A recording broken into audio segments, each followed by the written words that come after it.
se pongan de pie y vamos a leer del capítulo 5 de Mateo. El día de hoy voy a predicar solamente un versículo porque quiero que empecemos las bienaventuranzas con este versículo que se me hace de suma importancia. Y el capítulo 5, versículo 1, dice así: viendo la multitud, subió al monte y sentándose, vinieron a él sus discípulos y abriendo su boca les enseñaba diciendo: bienaventurados los pobres en espíritu, porque de ellos es el reino de los cielos. Vamos orando. Padre, te pedimos ayuda por tu Espíritu Santo para que lo que vamos a ver el día de hoy se penetre en lo profundo de nuestro corazón y nos lleve, Señor, a tomar decisiones que honren tu nombre y que bendigan nuestras vidas, pues tu propósito en esto es que seamos muy bienaventurados, de tal forma que te demos toda la gloria como se debe de hacer. Lo pedimos y lo recibimos en el nombre de Jesús. Pueden tomar asiento. Este es el sermón, este es el primer sermón que sale de la boca del Salvador, y las personas que lo han tratado de leer, les voy a decir esto, les va a tomar más o menos entre 7 y 10 minutos leerlo completo. Y el día de hoy voy a predicar un versículo y no sé si la hora o los 45 minutos me va a ser suficiente. Nada más voy a predicar ese versículo: bienaventurados los pobres, porque de ellos es el reino de los cielos. Y para que lo podamos ver y podamos tener una perspectiva correcta de este versículo, quiero hacer referencia a una escena que tomó lugar en este país hace muchos años. Fue conocida, tal vez, si no la mayoría, muchos habremos escuchado de la Gran Depresión que tomó lugar en este país en 1929.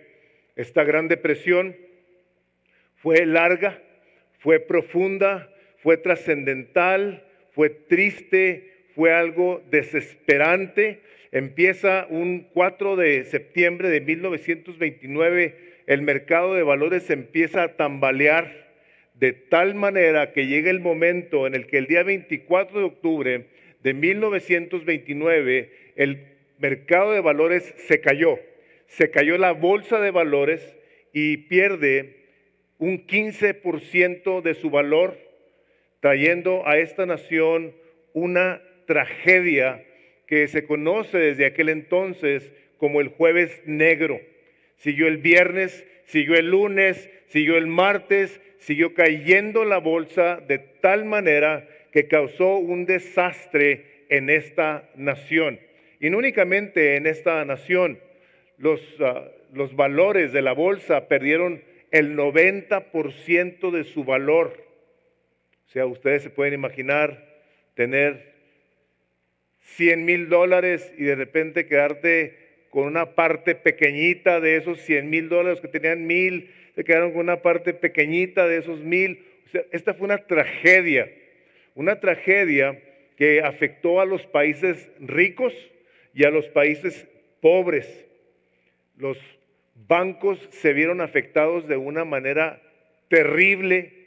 La mayoría de las personas que tenían algo de dinero en muchos de estos bancos se quedaron sin dinero, se quedaron en la quiebra, perdieron todo lo que tenían.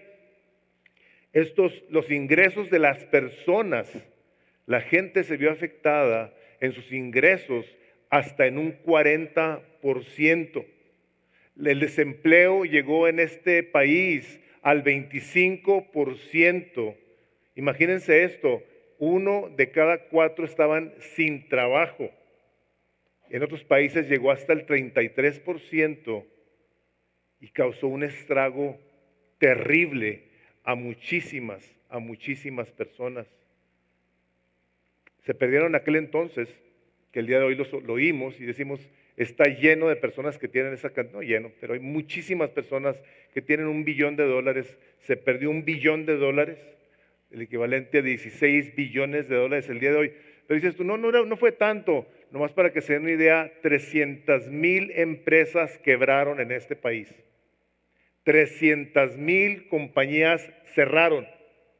11,000 bancos se quedaron sin nada, se desaparecieron. La gente en su desesperación corrió a ver de qué manera podían salvar lo poco que les quedaba.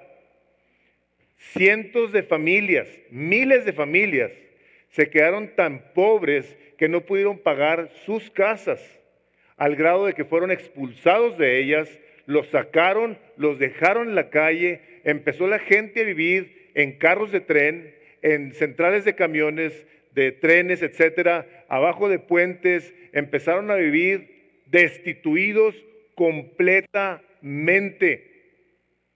Miles de personas se fueron de la parte central de Estados Unidos, donde sucedió aquello que se conoció como el Dust Bowl, una tragedia, no había nada que sembrar, no se podía, la tierra estaba echada a perder, la gente hacía líneas para pedir que les dieran un plato de avena. Gente que en ocasiones había tenido trabajos importantes, ahora eran unos pordioseros, estaban desesperada la gente al grado de que los suicidios se dispararon de una manera espantosa. Gente que llegaba a hoteles, cuando llegaban a pedir un cuarto, les preguntaban en la administración, ¿quieres el cuarto para dormir o lo quieres para tirarte de ahí arriba? Era una histeria colectiva, la gente estaba sumamente angustiada, triste, estaba deprimida, los divorcios se dispararon, dejó de haber una tasa de nacimientos tremenda del 29 casi hasta el 39, 10 años de una tragedia en esta nación, donde la gente que tenía una postura de repente se encontró pidiendo limosna. Estaban quebrados, estaban destituidos, estaban tristes, angustiados, con dolor de no poder proveer para sus familias. Fue esta una situación sumamente difícil. Y algunos que hemos visto la historia, que hemos leído acerca de este tipo de cosas, decimos, qué tragedia, qué tragedia. Hemos nosotros en un momento dado visto los movimientos el día de hoy de la bolsa, que está de cierto modo con mecanismos amortiguadores para que no vuelva a suceder una cosa como esas. Y decimos, qué tragedia esto. Pero hermanos, la peor tragedia no es esa, ni va a ser la peor tragedia. La peor tragedia con la que el hombre se ha topado en el mundo es con la tragedia que tomó lugar en el huerto del Edén. Cuando Dios corrió a Adán y a Eva porque estos pecaron en contra de Dios y fueron destituidos absolutamente de todo. Se quedaron sin Dios, se quedaron sin nada, se quedaron sin aquel huerto, se quedaron literalmente desnudos.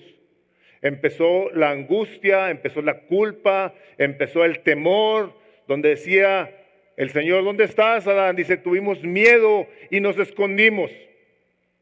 Nos escondimos porque sabíamos, no dice así, pero sabían que habían hecho algo muy mal. Esa es la peor tragedia que le ha causado el hombre a sí mismo. Nosotros lo hicimos. Un momento de tentación en la cual caímos y el pecado traspasó el corazón del hombre al grado que el día de hoy nos dejó sin valor delante de Dios. Entramos en una deuda por habernos rebelado ante este Dios de tal forma que ni toda una eternidad en el infierno nos podría liberar de pagarla. Y oímos esta historia del huerto, del Edén, de la Gran Depresión, pero llegamos a esta parte de la Escritura en donde las cosas, a pesar de lo negro que se podían haber oído, llegamos al mensaje de mayor bendición que el hombre haya escuchado en toda la historia.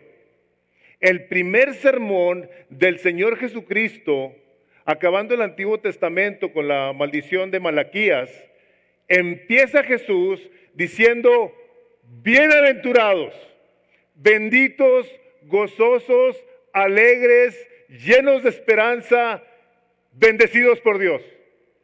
Este es el mensaje más positivo que el hombre va a escuchar. Esta es la mayor de las bendiciones y quiero que sepan que el propósito de nuestro texto es, como dice ahí en sus hojitas, dice que los pobres en espíritu son aquellos que han renunciado a su propia justicia y que han reconocido su bancarrota espiritual para depender únicamente en la vida y muerte de Cristo, para el perdón de nuestros pecados y para gozarnos en la presencia de Dios por toda la eternidad. Qué glorioso, ¿verdad? Ese es el propósito. Quiere el Señor que tú y yo reconozcamos que sin Él estamos quebrados. Somos unos miserables, como dice Romanos 3:23, no hay justo ni uno solo. Todos estamos destituidos de la gloria de Dios si no es por el Señor Jesucristo. Por eso le exaltamos y le damos gloria como se nos dirigía ahora en la mañana. Bienaventurado, fíjense, en toda la palabra nos vamos a estar encontrando con el bienaventurado, el pueblo que sabe alabar a Dios. De una tragedia, de una bancarrota, de una miseria, de una desesperación espiritual, el Señor Jesucristo viene a decirnos, yo te digo, ¿cómo se le hace para que tú seas bendecido? Para que tú seas bienaventurado, para que tú estés lleno de Dios, para que tú seas un hombre, una mujer feliz. El día de ayer estaba viendo un documental acerca de un lugar ni me acuerdo en dónde, en la televisión, Copenhagen, no sé cómo se dice en español, Copenhagen. Y decía uno de las personas que estaba ahí en la entrevista, le decía al otro, oye, tengo entendido que aquí este lugar es un lugar donde la mayoría de la gente es gente muy feliz. Y le dice, sí, somos gente muy feliz, pero hace algunos años no lo éramos. Dice, veíamos la vida de una manera muy protestante. Entonces la persona que estaba entrevistando que iba manejando el barquito, le dice, ¿cómo protestante? Le dice, sí, le dice, antes veíamos que todo lo que era diversión o gozo o placer era malo, era pecado. Dice, es una manera muy protestante de ver la vida. Y me llamó mucho la atención, porque desafortunadamente nosotros como protestantes en ocasiones así vemos la vida.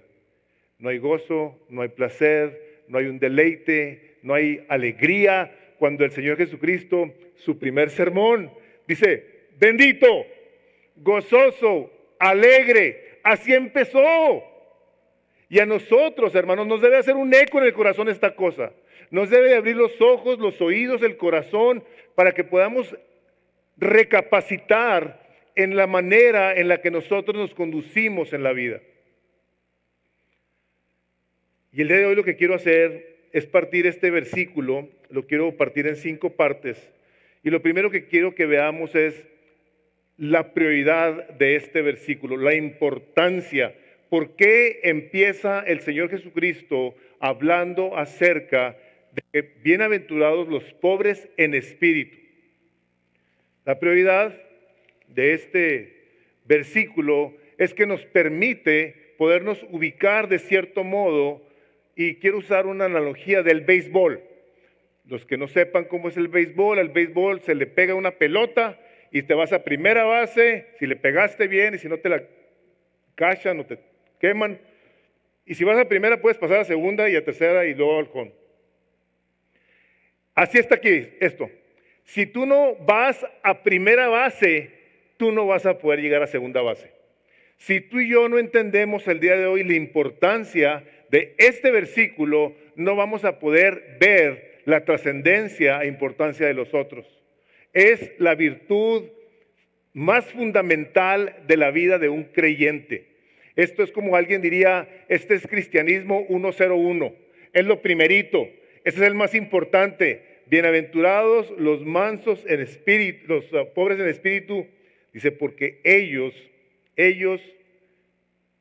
recibirán, porque de ellos es el reino de los cielos, perdón. Porque de ellos es el reino de los cielos. Ahora, nada más antes de empezar, les quiero decir lo siguiente, y hace rato lo mencionaban. tú necesitas nacer de nuevo para poder entender esta parte de la Escritura. En el capítulo 3 del Evangelio de Juan está hablando el Señor Jesucristo con un sacerdote que sabía todas las cosas de la Biblia, todo lo de la ley, y le dice ahí, Nicodemo, si no naces de nuevo, no puedes ver el reino de los cielos. No lo vas a poder ver. Nicodemo le dice, ¿cómo puede ser un hombre siendo ya viejo volver a nacer? Dice, ¿puede entrar por segunda vez al vientre de su madre y nacer? Le dice, Nicodemo, si no naces de nuevo, no vas a poder entrar.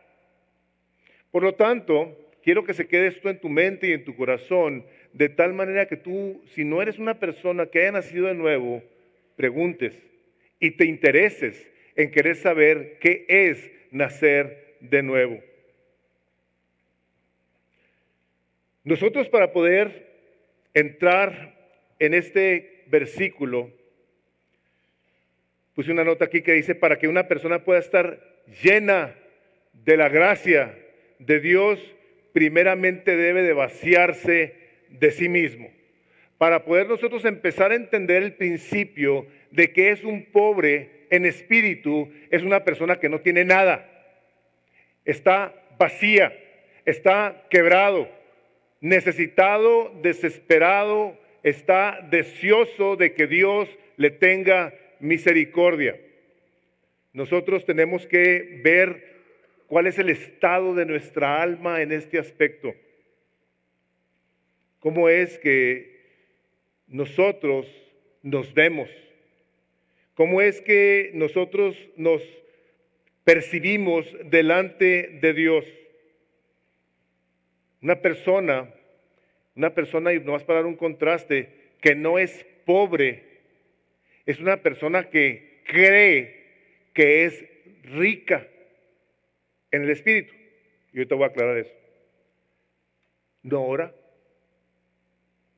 ¿Por qué no ora? Porque no tiene necesidad de Dios. No lee la Biblia. Porque no tiene necesidad de la palabra de Dios. No medita en ella.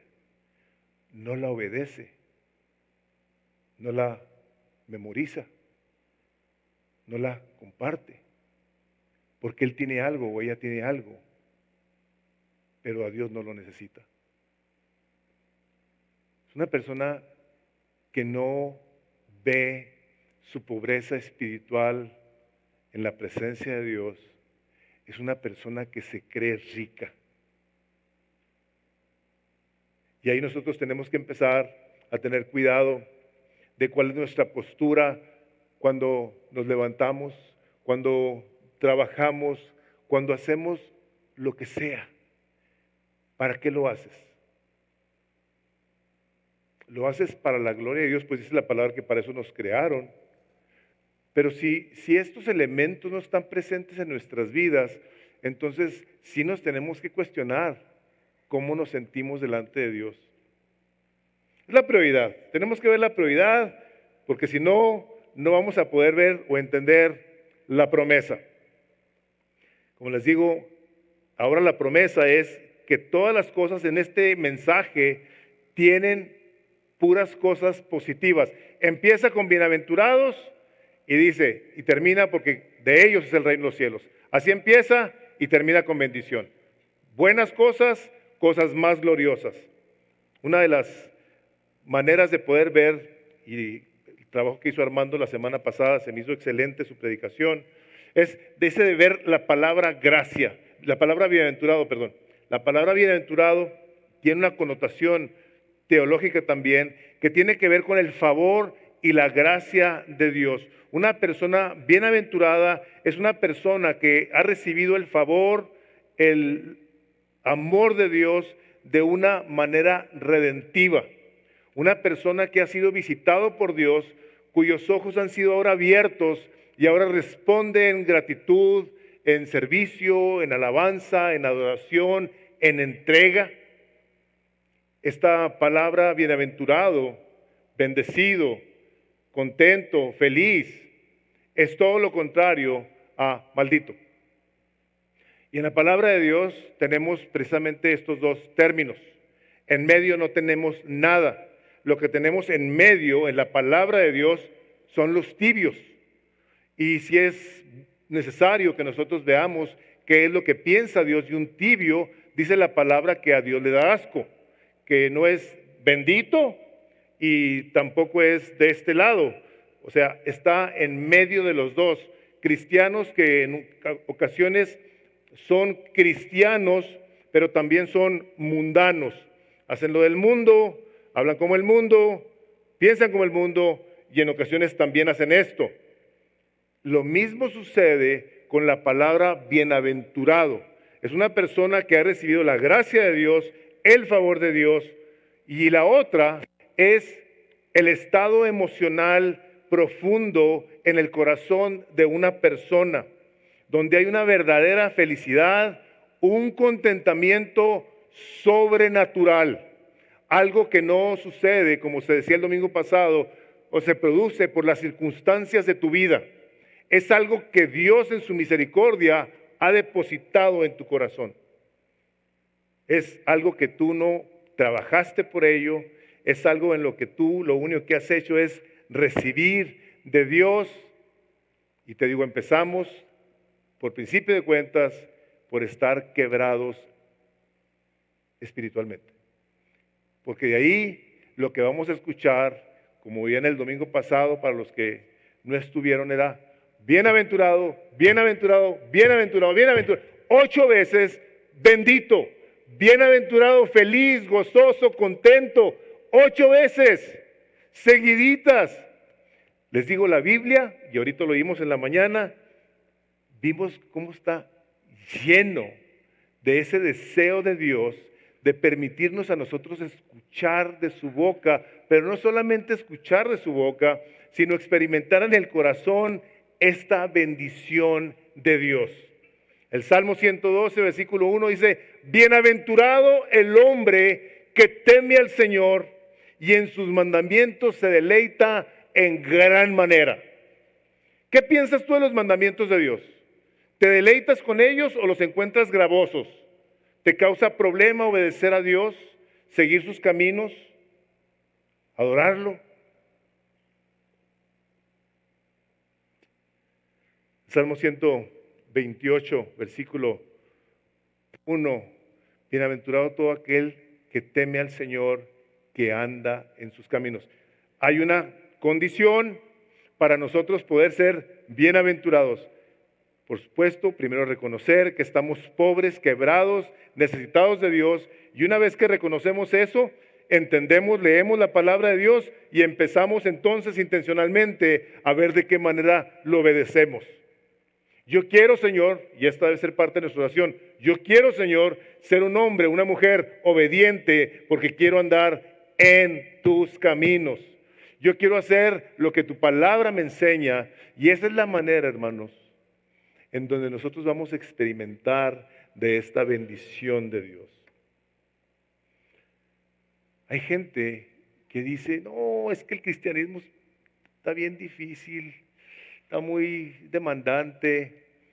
Yo a la hora de ver todos los versículos que hablan acerca de las bienaventuranzas, yo sí pregunto, ¿qué Biblia estarán leyendo? Porque la Biblia a mí me enseña otra cosa muy diferente. Es un versículo en el capítulo 15 del libro de Proverbios, donde dice, todos los días del afligido son difíciles. Todos los días del afligido son difíciles, pero el de corazón alegre tiene un banquete continuo. ¡Hijo, qué impresión! A mí se me hace impresionante esto, que Dios nos diga que el del corazón alegre, que ha reconocido su pobreza espiritual, pueda tener un banquete continuo, porque todo lo que tiene en su corazón, en la palabra de Dios, por la gracia de Dios, lo ve como algo que no merece, como algo que le dieron por la gracia de Dios. La tercera cosa es que aquí hay una contradicción. En este versículo hay una contradicción a los ojos del mundo. Una paradoja, es algo con lo que se choca. El Señor Jesucristo dice, bienaventurados los pobres. A ver. ¿Qué no son bienaventurados los ricos? ¿Qué no son bienaventurados los bonitos? Los que no tienen problemas en su matrimonio y con sus hijos. ¿Qué no son bienaventurados los exitosos? Los famosos que tienen todos los proyectores ahí, los reflectores puestos hacia ellos. Los populares, los prósperos, los que están sanos. ¿Qué no son esos los que son felices? Dice el Señor Jesucristo, no. Dice, bienaventurados los pobres en espíritu. El reino de los cielos es un reino que está al revés. Y nos afecta tanto, hermanos, lo que vemos, que a muchos se nos va la onda y sí queremos ser ricos en todos los aspectos. Donde nos proponemos tener nuestra fortuna para no depender de Dios. ¿Para qué oro? Dame el pan de este día si tengo mi refrigerador lleno, mi alacena está llena. ¿Para qué? ¿Para qué oro? El Señor Jesucristo dijo, mi reino no es de este mundo.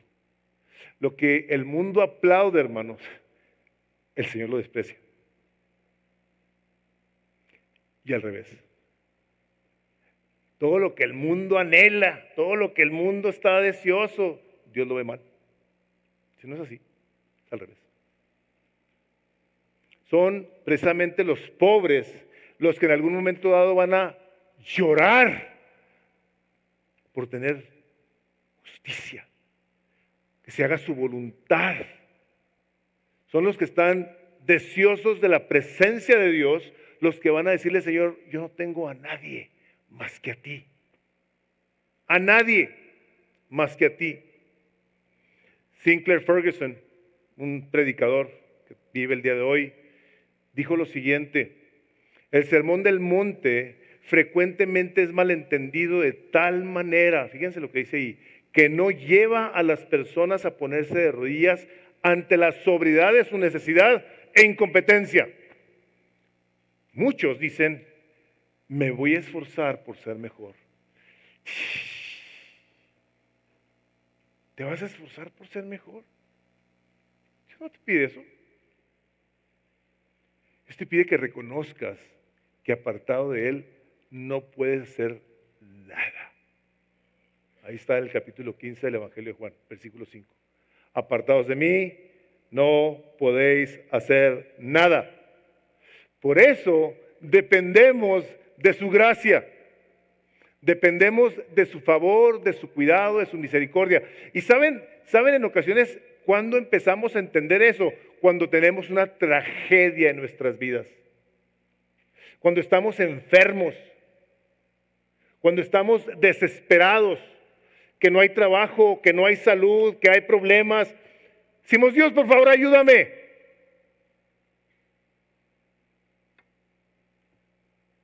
Nosotros necesitamos ver estas cosas bajo la perspectiva divina y reconocer que si respiramos es nada más porque Dios nos permite respirar. Ayer leí no sé qué era, historia, no sé cómo lo plantearon ahí. Decía que a un señor lo metieron al hospital y trae un problema de respiración, lo metieron de un ataque, lo meten y le ponen oxígeno, y después de que le ponen oxígeno por un rato se aliviana el hombre y sale bien contentote. A los días le llega la nota y eran $5,000 porque duró 1 hora con el oxígeno, y el hombre se suelta llorando. Dice, Señor, ¿por qué lloras si está bien? Dice, es que si por 1 hora me cobraron $5,000 por oxígeno, yo tengo 80 años de vida y nunca le he dado gracias a Dios porque respiro.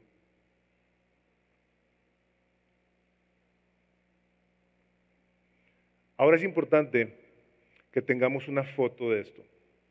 Es importante que podamos ver esta foto la necesidad que tenemos de reconocer nuestra pobreza espiritual, porque si no podemos llegar a primera base, hermano, no vamos a llegar a segunda base. ¡Punto!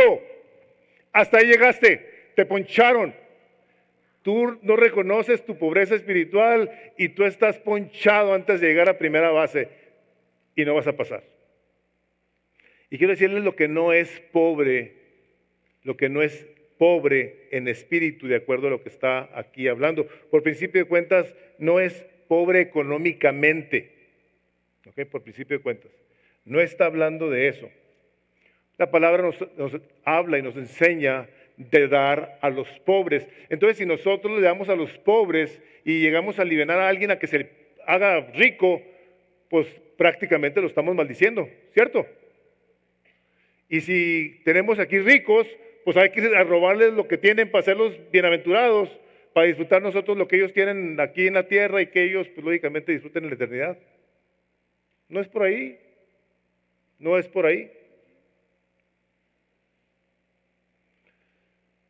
No es, hermanos, tener un espíritu de pobreza. No es ser unas personas tristes, que yo estoy triste.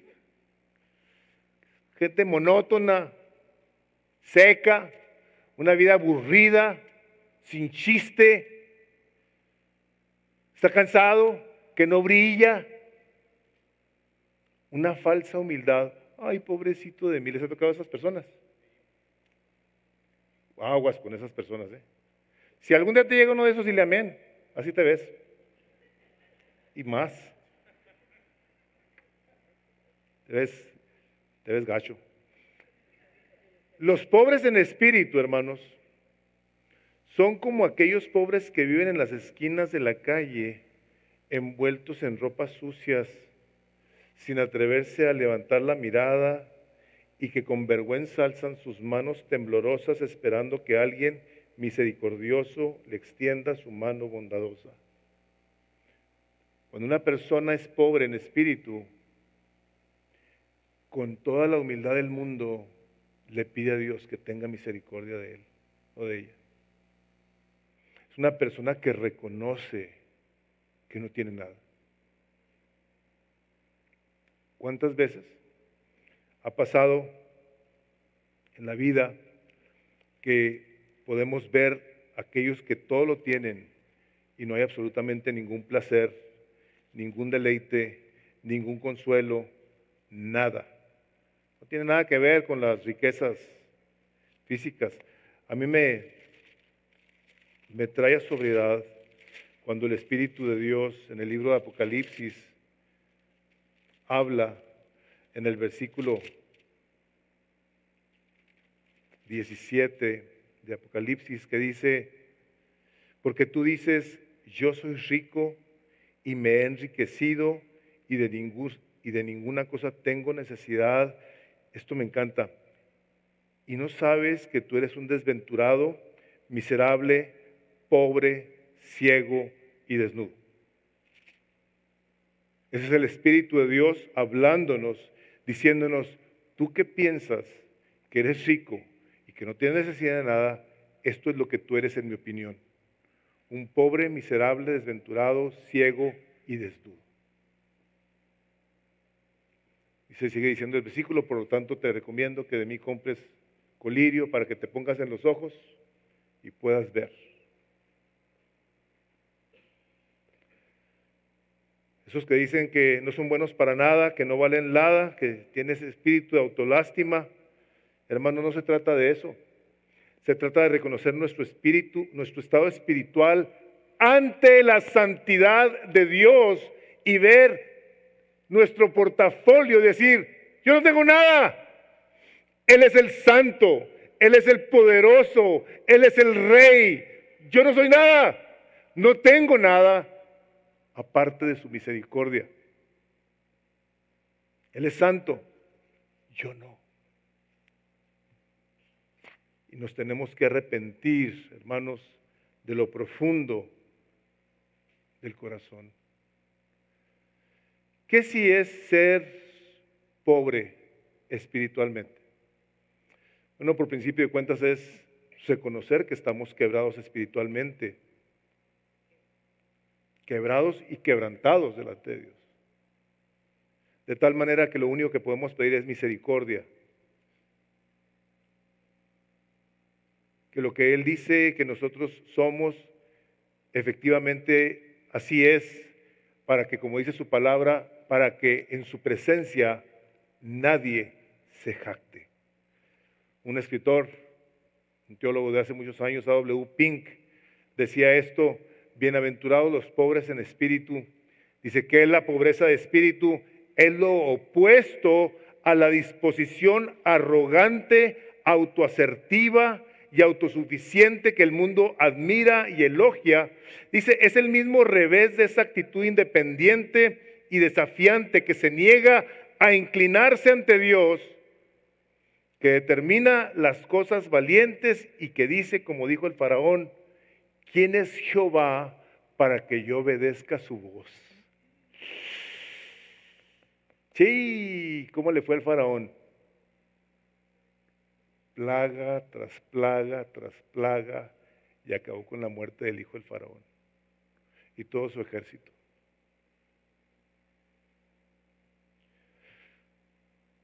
Ser pobre en espíritu es darnos cuenta de que no tenemos nada. Si no soy nada y no puedo hacer nada y tengo necesidad de todas las cosas. La pobreza del espíritu es evidente en una persona cuando es traído al polvo delante de Dios para reconocer su total impotencia. Es la primera evidencia experiencial de una obra divina de gracia dentro del alma y corresponde al despertar inicial del pródigo en el lejano país cuando comenzó a estar en el deseo. ¿Recuerdan el hijo pródigo que dijo: ¿cuántos jornaleros de mi padre tienen pan en abundancia? He aquí yo perezco de hambre. Por tanto me levantaré e iré a mi padre y le diré: Padre, he pecado contra el cielo y contra ti, ya no soy digno de ser llamado tu hijo. Dice, pero cuando estaba aún lejos, el padre le vio y salió corriendo a recibirlo, andrajoso, apestoso, muy maloliente, porque venía de alimentar cerdos, pero venía con un corazón quebrantado. Y dice que el padre se echó sobre su cuello y le empezó a besar. Y les dijo: mi hijo estaba muerto y ha vuelto a la vida. Saquen el becerro gordo, matémoslo y hagamos fiesta, póngale la vestimenta, póngale calzado y póngale un anillo. Un espíritu quebrantado que sufre y que depende de Dios en su sufrimiento es el que va a ser visitado por Dios. No es el que se levanta como Juan Camané y hacer lo que tiene que hacer sin importarle a Dios, sin preocuparse de nada de la gracia de Dios. Pero cuando alguien en su estado difícil en la vida dice: por favor, Señor, ten misericordia de mí el día de hoy. Ayúdame. Hermanos, al reino de los cielos nadie entra corriendo como si nada. No entras con tus 5 pesos. Entras quebrado. Entras necesitado de la gracia del Salvador Jesucristo, porque lo que tú y yo hicimos fue una traición cósmica. El pecado de Adán y Eva en el huerto del Edén, hermanos, lo vamos a comprender cuando estemos en la eternidad. A nosotros nos va a tomar una eternidad comprender la misericordia infinita. Esa sí es infinita. Nos va a tomar una eternidad entender cómo Dios extendió su mano a aquellos que dijeron: yo necesito de Dios. Abre tu Biblia en el capítulo 18 del Evangelio de Lucas, porque quiero que veamos cómo todos estamos quebrados, cómo todos estamos necesitados de Dios. La única diferencia está en que hay quien lo reconoce y hay quien no lo reconoce.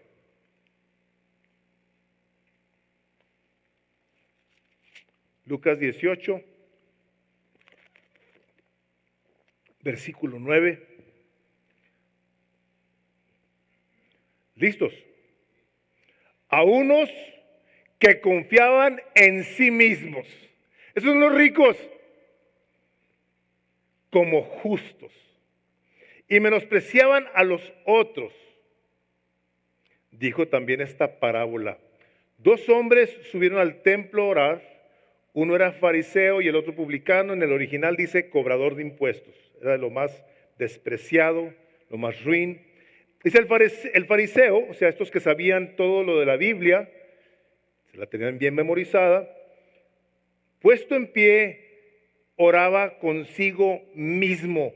Ni siquiera estaba hablándole a Dios, se estaba diciendo a sí mismo: te doy gracias porque no soy como los otros hombres, ladrones, injustos, adúlteros, ni aún como este publicano.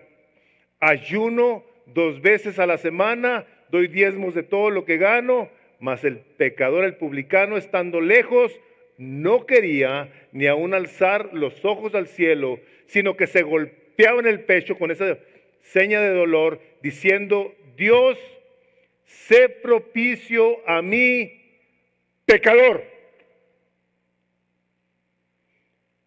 Hermanos, nos podemos topar con personas que caen en esta categoría donde piensan que son más santos que los demás, que no se juntan con cualquiera porque no oran como oran ellos, o hablan como hablan ellos, o piensan como piensan ellos.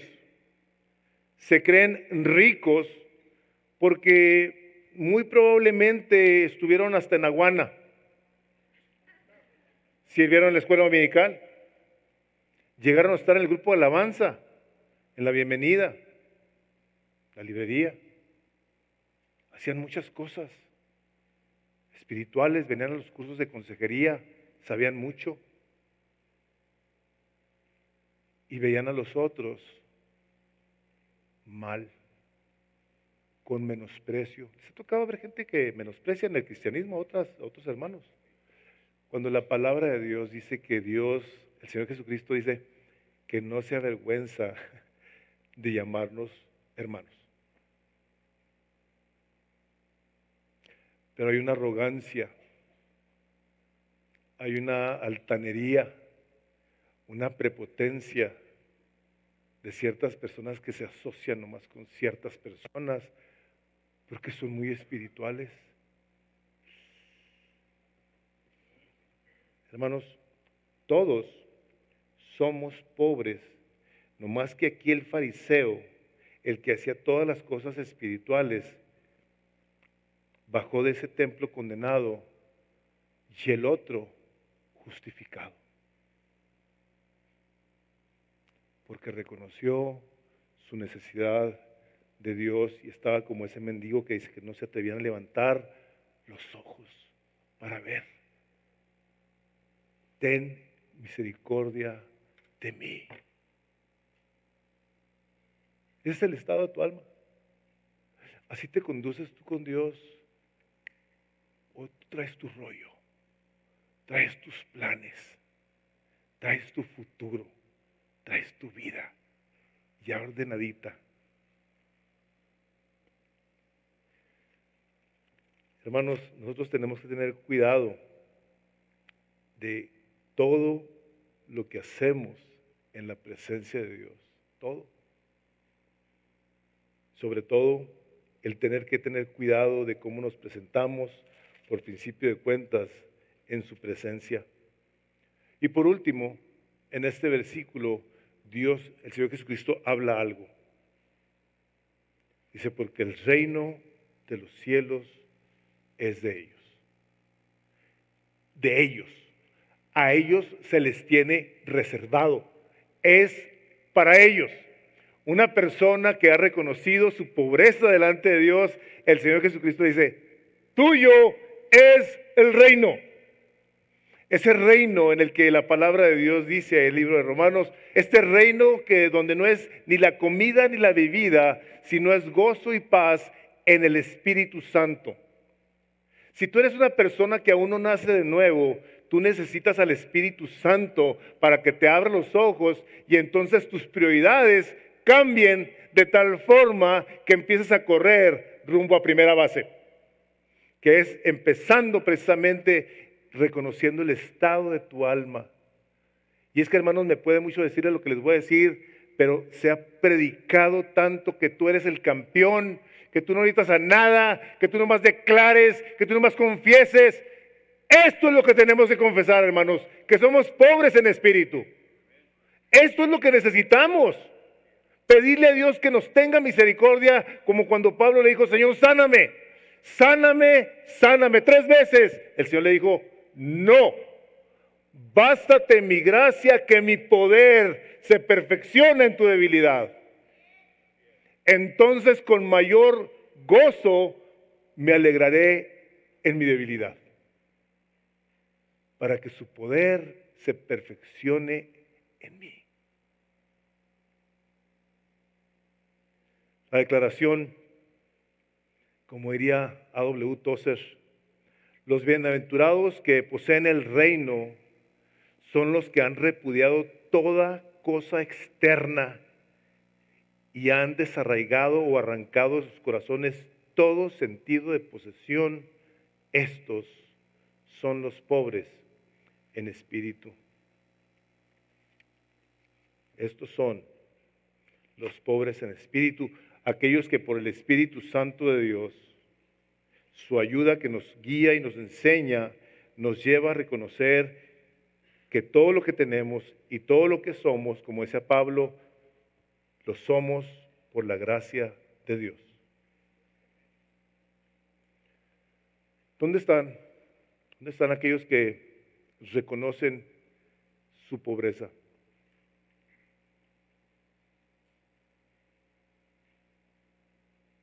A nosotros, hermanos, por su gracia, nos ha dado Él muchas cosas, muchas cosas, muchas cosas. Sin embargo, por no tener, como dice la Escritura, la Escritura dice, nosotros tenemos la mente de Cristo. O sea, la mente de Cristo está revelada aquí, en la palabra. Nosotros no tenemos la mente de Cristo. Porque si la tuviésemos, seríamos exactamente igual que Él. O sea, nosotros tenemos la mente de Cristo, entonces por ende, nosotros podemos ver lo que Él nos dice.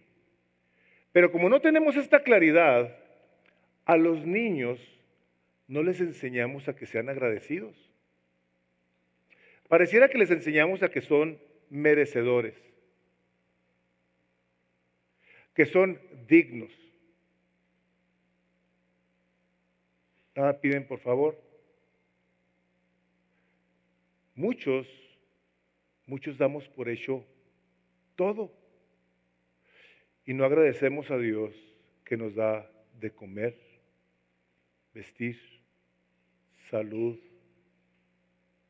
Y tenemos una cultura que habla de todos sus derechos porque ellos son ricos. En la iglesia del Señor Jesucristo nos topamos con personas a quienes Dios por su misericordia les da algún ministerio, el cual se debe de hacer con la mayor de las gratitudes. Te voy a decir por qué. Porque tú no mereces ese trabajo. Cualquiera que sea el ministerio, tú no lo mereces. Sin embargo, y en ocasiones, fácilmente lo despreciamos. Lo dejamos. No venimos. Lo hacemos como nos da la gana. Al cabo alguien más lo va a hacer. Alguien más me puede cubrir. Cuando alguien me atiende y algo no me gusta, yo reclamo. En vez de decirle, gracias. Gracias por lo que estás haciendo. Tú eres una bendición en mi vida. Los esposos que se dan por hecho el uno al otro, que viven como roommates, que no hay un placer de saludarse, de expresarse un te quiero, me gustas, gracias por lo que hiciste. Y empieza el corazón a enfriarse, porque se llena de arrogancia. Tenemos trabajos seculares, todos, que en ocasiones no nos caen. No me gusta, tiene harto. ¿Tú te has puesto a pensar que es Dios el que te lo dio? ¿Te has quedado sin trabajo? La gente que se ha quedado sin trabajo, hermanos, los hemos visto llorar. Clamar a Dios, decir, no te imaginas lo que yo he aprendido. Pero ¿qué es lo que pasa? Nos sentimos dignos, nos sentimos ricos, merecedores. Y nosotros, hermanos, tenemos que cambiar nuestra manera de pensar y pensar así. Porque es entonces, y precisamente cuando una persona que reconoce el estado de su vida, que eres polvo. ¿Saben cómo se recuerda en los funerales? Eres polvo. Cuando nos acordamos de eso, decimos, Dios, qué misericordia tan increíble. Qué cuidado tienes de mi vida, Señor. Que me has dado papá o mamá, que me has dado hijos, que me has dado hermanos en la iglesia, que me has dado una iglesia a la cual fácilmente juzgamos. Y a los pastores, y lo que hacen, y cómo dicen las cosas, cuando la palabra de Dios dice, yo los puse ahí. Son míos, dice el Señor, son mis pastores, son mis siervos, todos. Los de Aguana y los de la guardería y los de los ministerios de jóvenes, todo. Los músicos, bendigo a Dios por sus vidas. Cada sábado aquí están metidos. Los que cuentan ahí. Nuestra secretaria administrativa. Todas las cosas que ustedes hacen. ¿Se han fijado que siempre ando diciéndoles gracias por lo que haces? Yo soy beneficiario de todas esas cosas, pero no porque soy el pastor, sino porque soy una persona, un hermano más en la iglesia. ¿Tú qué haces? ¿Te gusta lo que Dios te ha dado? ¿O estás así como quejumbroso? ¿Por qué, Dios? Agarra la onda, Dios, mira estos, ¿cómo los cambias? Transfórmalos. Así con actitudes arrogantes, le pedimos a Dios que haga cosas como si estuvieran a nuestras órdenes. Eres polvo, somos polvo, aunque te creas de cerámica o de hierro. Quiero cerrar con este versículo, hermanos, porque quiero que veamos el ejemplo del Salvador, el ejemplo del Rey, el soberano creador del cielo y de la tierra. Dice su palabra en la segunda carta de Corintios, el capítulo 8, versículo 9, para los que los quieran apuntar, donde dice así, porque ya conocéis la gracia de nuestro Señor Jesucristo. Más antes de que siga yo, la gracia que Él le tiene a los pobres, el favor inmerecido, eso es gracia. Tú y yo no merecemos.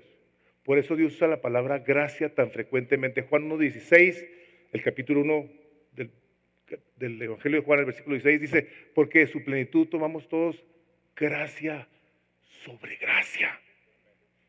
1:16 del capítulo 1 de Juan. Gracia sobre gracia. Y el apóstol inspirado por el Espíritu Santo dice, ya la conoces, ya conoces la gracia de Jesucristo. Ve lo que sigue diciendo, que por amor a vosotros se hizo pobre, siendo rico, para que vosotros con su pobreza fueseis enriquecidos. ¿No es esto la cosa más gloriosa? El rico, el creador del cielo y de la tierra, todos los montes, todo el ganado, todo lo que tú ves y lo que no ves, fue creado por Dios. Todo, toda partícula está sostenida por el poder de su palabra. ¿Y nosotros quién nos creemos que somos? ¿Qué creemos que somos? Para no rendirnos en nuestra necesidad delante de Dios y decirle, Señor, por favor, ten misericordia de mí. El día que eso hagas, el día que eso hagamos, vamos a darle gracias por la ropa, por la comida, por el cuidado, por las personas a nuestro alrededor, por todo. Vamos a estar sumamente agradecidos al grado que vamos a decir, Señor, tu misericordia me sobrepasa el entendimiento. Por eso dice que la misericordia de Dios sobrepasa el entendimiento del hombre, porque no logramos entender lo quebrados que estamos, lo necesitados de Dios que estamos. Pero cuando eso sucede, tu vida cambia. Y vas a empezar a estar agradecido hasta de las cosas que tú no te imaginas. Tú eres una persona que está aquí y tú no tienes a Dios en tu vida. Yo te quiero preguntar, ¿por qué? ¿Qué te está deteniendo? ¿Que eres rico? Yo cuando estaba chavillo así pensaba. Y cuando leí este versículo de Apocalipsis 3:17, dije, ¿este soy yo? Un pobre, miserable, desventurado y desnudo. Yo soy ese. Yo me acuerdo perfectamente ese día. Qué increíble que pusieron mi foto en esta parte de la Escritura. Si tú eres esa persona que vives sin Dios, quiero decirte que si algo quiere Dios para ti son las buenas noticias y quiere que tú seas un bienaventurado, una bienaventurada, un feliz, un contento, un glorioso, que se deleite de la misericordia y del amor del Señor. Y tú que conoces a Cristo, es importante que reconsideremos actitudes, que enseñemos gratitud, a decir gracias, a participar como para el Señor, con ánimo pronto, deseosos de hacer algo para nuestro Salvador. Cuando en una iglesia se proveen los contextos para que tú y yo sirvamos, es por la incomprensible gracia de Dios y el pago, quiero que sepas lo siguiente, es un pago que vas a disfrutar por toda la eternidad. Amén. Vamos a orar, vamos a inclinar nuestros rostros. Aquí al final, si alguien quiere que oremos por él o por ella, puede pasar aquí, oraremos por ti. Vamos a pedir a Dios que nos bendiga, nos guíe. Padre, nosotros el día de hoy reconocemos el estado de nuestras almas. Necesitamos de ti, Dios, el aliento, y te damos gracias por habernos dado, que nos abras el entendimiento para recapacitar la manera, la forma en la que estamos viviendo la vida, Señor, sabiendo que un día estaremos enfrente de ti y tu palabra claramente dice, para que nadie se jacte en su presencia, Señor, líbranos de tal cosa. Líbranos de ese día y líbranos el día de hoy, en el que hay misericordia abundante para todo aquel que pide, para todo aquel que llora el día de hoy, para todo aquel que dice, yo soy pobre y necesito de tu gracia. Señor, gracias por tu misericordia, por tu poder, por tu favor, por tu palabra hermosa que nos has dado, Señor. Bendice a todos los que estamos aquí el día de hoy, nuestras responsabilidades, que las hagamos, las de aquí de la iglesia y las de fuera de la iglesia, que todo lo hagamos, Dios, buscando cómo te damos la gloria en todo lo que hacemos. Pedimos tu bendición, Padre, y por fe la recibimos en el precioso nombre de Cristo Jesús. Amén.